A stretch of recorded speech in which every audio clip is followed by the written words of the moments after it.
बिस्मिल्लाहिर्रहमानिर्रहीम। Exercise 6.2 question number 23 का हमने ए पार्ट हमने सोल्व कर लिया था। अब बी पार्ट में वो कह रहे हैं आपको इक्वेशन फंक्शन सेम है, y is equal to 3x and y is equal to 0 और x इज इक्वल टू 2 और आपको बी पार्ट में सिर्फ एक्स्ट्रा आपको इन्फॉर्मेशन क्या दे रही है, the line x is equal to 4। Line x is equal to 4 it's mean यानी कि हमारे पास फंक्शन है y is equal to 3x। अगर आप इसका ग्राफ ड्रॉ करें तो ये y is equal to 3x का ग्राफ है जो कि ओरिजिन को एक पास करे एक लाइन में, ठीक है, स्ट्रेट लाइन में, और x इज इक्वल टू 4 ये लाइन है, ठीक है, जो x एक्सिस को कट कर रही है। अब line x is equal to 4, अब हमें बस इतना बताया उन्होंने कि line x is equal to 4। अब हमें ये कैसे पता चलेगा कि हमारा रेडियस क्या होगा, ठीक है। रेडियस हमें ऐसे पता चलेगा कि आप इसको एक इक्वेशन की फॉर्म में कर लेंगे, जैसे 4 minus x is equal to 0। It's mean 4 minus x negative आ रहा है, इट्स मीन कि जो आपका रेडियस है वो आपका अपवर्ड डिक्रीज़ हो रहा है, ठीक है, यानी कि नेगेटिव साइन में ना कि जैसे जैसे अपवर्ड जा रहा है तो वो डिक्रीज़ कर रहा है। तो इट्स मीन कि जो आपका रेडियस होगा वो आपका होगा ये 4 माइनस एक्स, ठीक है। अब आपने वही जो मैंने आपको यहाँ पे फॉर्मूला बताया था शेल वॉल्यूम का, ये 2 पाई शेल रेडियस शेल हाइट और dx, ये आपने ये इसमें पुट करना है। यानी जो आपके पास शेल हाइट है वो 3x है, रेडियस आपके पास 4 माइनस एक्स है। आप इसको सिंप्लीफाई करेंगे और इंटीग्रेट करेंगे, then you get volume is equal to 32 pi. Now next C part in which the line x is equal to -1 is given. Similarly to the previous part, y is equal to 3x and line x is equal to -1 minus आप इसको एक equation की form में करेंगे तो x plus 1, तो it's mean कि ये आपका रेडियस होगा। आप शेल वॉल्यूम का फॉर्मूला अप्लाई करेंगे which is shell height into shell radius and 2 pi. और आपके पास अभी ये जितने भी पार्ट हैं उनकी जो रेवोल्यूशन हो रही है ना वो वर्टिकल एक्सिस पे हो रही है, यानी कि वाई एक्सिस पे हो रही है, ठीक है। तो आप इसका शेल वॉल्यूम करेंगे, यानी x प्लस 1 ये इसका रेडियस होगा और ये इसकी हाइट होगी, ठीक है, shell height and shell radius, और 2 पाई कॉन्स्टेंट फॉर्मूले में है। सिंपली आपने फिर इसको सॉल्व करना है, 3x स्क्वायर प्लस 3x आ जाएगा। आप इसको स्प्लिट करेंगे, आफ्टर स्प्लिट आपने इसका इंटीग्रेशन लेनी है।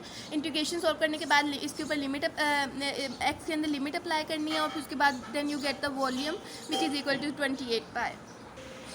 अब आपको वो डी पार्ट में दे रहे हैं the x axis. The x axis का मतलब क्या है कि जो आपका जो फंक्शन है वो रिवॉल्व कर रहा है एक्स एक्सिस पे, यानी हॉरिजेंटल उसकी रेवोल्यूशन हो रही है। तो इट्स मीन कि जो आपका रेडियस होगा वो आपका होगा वाई, ठीक है, और डी वाई आपने फाइंड करना है। तो इसमें आपने क्या करना है, आपके पास फंक्शन पहले था y is equal to 3x, लेकिन अब जो इसकी रेवोल्यूशन हो रही है वो हॉरिजेंटल है। तो इट्स मीन सबसे पहले आप इसको x की फॉर्म में कन्वर्ट करेंगे, तो then you get y over 3 is equal to x, ठीक है। अब पहले आपके पास लिमिट थी 0 और 2, वो थी x की लिमिट, लेकिन अब आप y के फॉर्म में फाइंड करें तो अब आपको y की लिमिट्स चाहिए। तो आप क्या आपके पास एक था x इज इक्वल टू 2, दूसरा था y इज इक्वल टू 0, और ये आपने x की फॉर्म में किया तो ये आपके पास आ गया y over 3 is equal to x। तो आप इन दोनों को कंपेयर कर सकते हो, ठीक है। एक तो आपके पास लिमिट आ गई ना y is equal to 0, question में ही गिवन है। अब आप इन दोनों को जब कंपेयर करोगे 2 is equal to y over 3, और आप ये 3 इसके साथ जाके मल्टीप्लाई हो जाएगा, 3 2 6, y इज इक्वल टू 6, यानी एक आपके पास लिमिट आ जाएगी y इज इक्वल टू 0 की, और दूसरी आपके पास लिमिट आ जाएगी y इज इक्वल टू 6। अभी सिमिलरली आपके पास जो फंक्शन है यानी कि जो आपके पास शेल हाइट है वो आप यहाँ से फाइंड करेंगे ना कि ये आपका फंक्शन बन रहा है, तो आपके पास शेल हाइट आ जाएगी ये, ठीक है, ये आपके पास होगी शेल हाइट।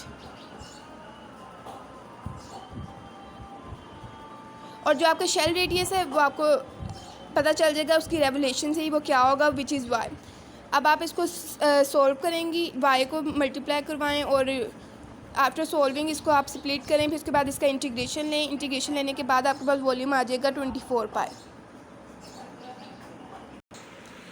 अब ई पार्ट में वो क्या कह रहे हैं, y इज इक्वल टू 8 दे रहे हैं, ठीक है।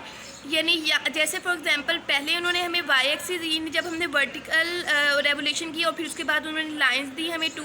अब इसी तरीके से अब हम हॉरिजेंटल रेवोल्यूशन करें और उसकी 2 लाइंस दे रहे हैं वो। सबसे पहले हम y इज इक्वल टू 8 के साथ करेंगे, इसका पहले यहाँ से रेडियस फाइंड करेंगे और फिर उसके बाद उसका शेल हाइट और फिर उसको सॉल्व करेंगे। अच्छा, अब आपके पास गिवन है line y is equal to 7, ठीक है। इक्वेशन आपके पास थी y is equal to 3x, तो x आपके पास था 2 और y ओवर 3, यानी कि y over 3 is equal to 2 आ जाएगा, और 2 माइनस y ओवर 3 ये आपके पास शेल हाइट आ जाएगी, ठीक है। अब आपने रेडियस फाइंड करना है विच इज़ इक्वल टू, ये इस वाली इक्वेशन से बनेगा 7 minus y is equal to 0। अब 7 माइनस वाई 2 पाई फॉर्मूले का 7 माइनस वाई आपका शेल रेडियस है और 2 माइनस वाई ओवर 3 आपकी शेल हाइट है। अब आप इन दोनों को मल्टीप्लाई करेंगे देन यू गेट दिस, और y square over 3 plus 14 minus 13 over 3 y. ठीक है, अब आपने इसको स्प्लिट करना है। स्प्लिट करने के बाद आप इसको इंटीग्रेट करेंगे। इंटीग्रेट करने के बाद आप फिर इसको ये जो 0 और 6 इसकी जो लिमिट्स है आप इसको y के अंदर पुट करेंगे और after then you get the volume which is equal to 60 pi.